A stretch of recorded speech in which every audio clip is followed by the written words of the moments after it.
Ministri mbrojtjes Piro Vengu nga fshati Sheqeras në Maliq, ku është ndalur për të parë dhe menaxhuar situatën e përmbytjeve, foli për punën që po kryhet për të riparuar çarjet e argjinaturës së lumit Devoll e Dunavec, të cilat shkaktuan edhe përmbytjet e sipërfaqeve të mëdha të tokave bujqësore. Sipas ministrit, priten ende ditë vështira me reshje intensive shiu, ndaj edhe janë shtuar forcat dhe mjetet që punojnë për të normalizuar situatën. Po bëjmë një rishpërndarje të forcave dhe kemi kërkuar dhe angazhim shtesë të forcat armatosura, po vinë mjetet vetë shkarkuese që të ndihmojnë me volumet e mëdha që kërkohen për të mbuluar këto dëmtime.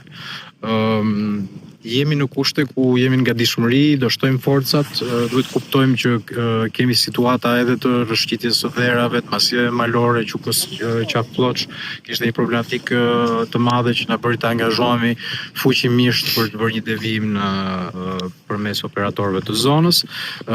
Do jenë ditë të vështira sepse rreshjet do rifillojnë.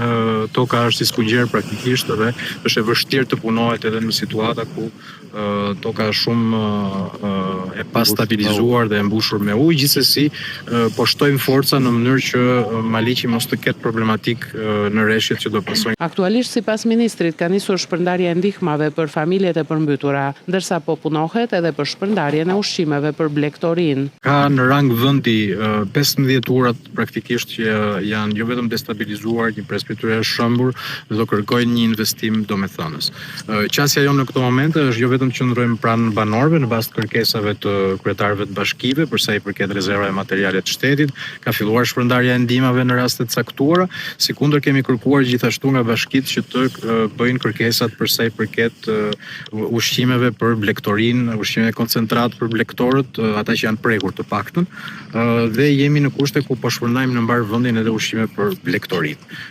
Këto janë dy grupet praktikisht që janë më të prekura, ndaj dhe strategjia jonë është të qëndrojmë pranë, duke ditur që do kemi ende rreshje, nuk kemi jashtë rrezikut. Sipas ministrit Vengu, me një bilanc paraprak 1500 hektar rezultojnë në ujë, ndërsa po kryhen edhe evidentimet për dëmet me qëllim dhënien e dëmshpërblimit sipas ligjit.